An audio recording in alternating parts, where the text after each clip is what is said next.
अस्सलाम वालेकुम candidate, welcome to the forces squad group. आज हम वर्बल के कुछ सवाल हल करेंगे। सबसे पहला सवाल है, if 28 day of a month is Sunday then the second day will be. इस सवाल के अंदर वो कह रहा है कि अगर 28वां दिन जो महीने का है उस दिन संडे है, तो महीने का जो दूसरा दिन है उस दिन कौन सा दिन होगा। तो इस सवाल को हल करते हैं। इस तरह का सवाल कुछ इस तरह हल होता है। जैसा कि आपको पता होगा कि हफ्ते के अंदर 7 दिन होते हैं। अब उन्होंने दूसरा दिन महीने का पूछा है, 28 में से हमने 7 माइनस करने हैं, 21 आ जाएगा। 21वें दिन भी संडे है। अब 21 में से मज़ीद 7 माइनस करेंगे तो हमारे पास 14 आएगा, यानी 14वें दिन भी संडे है।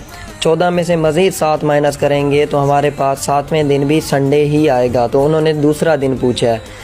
तो 7वें दिन जब संडे है तो छठे दिन हमारे पास सैटरडे होगा, 5वें दिन हमारे पास फ्राइडे होगा, चौथे दिन हमारे पास थर्सडे हो गया, तीसरे दिन हमारे पास वेडनेसडे और दूसरे दिन फाइनली हमारे पास ट्यूसडे होगा। तो ये सवाल इस तरह हल होता है।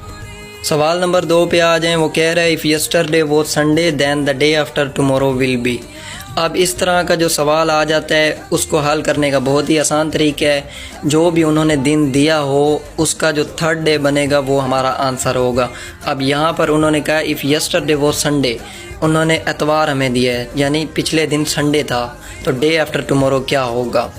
तो तीसरा दिन इसका क्या बनेगा, संडे के बाद मंडे हो गया, फिर ट्यूसडे, फिर वेडनेसडे। तो इसका आंसर वेडनेसडे बनता है।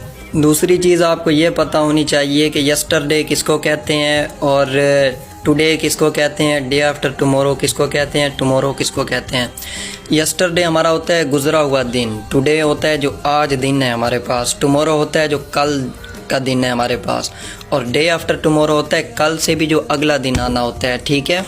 सवाल नंबर 3 पे आ जाएं। वो कह रहा है, 4th day of a month is Friday then 9th day will be. अगर महीने का चौथा दिन जुम्मा है तो 9वें दिन कौन सा दिन होगा।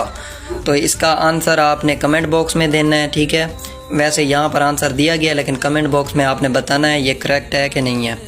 सवाल नंबर 4 पे आ जाएं। वो कह रहे हैं 90% ऑफ 90 इज़। अब इस तरह का जब भी सवाल आए जहाँ पर दोनों साइड पे 0 दिए गए हों तो 0 0 से कट जाएगा, फिर जो बचेगा 9 को 9 से ज़रब देंगे तो हमारे पास 81 आंसर आ जाएगा। ठीक है। उसके बाद जो 5वां सवाल है, 1/3 ऑफ 10% ऑफ 90 इज़। इस तरह के सवाल के अंदर जैसा कि पहले मैंने आपको समझाया है कि 90% ऑफ 90 का 0 0 से गया, 9 को 9 से ज़रब देंगे तो 81 आ गया। इसका भी आपने 1/3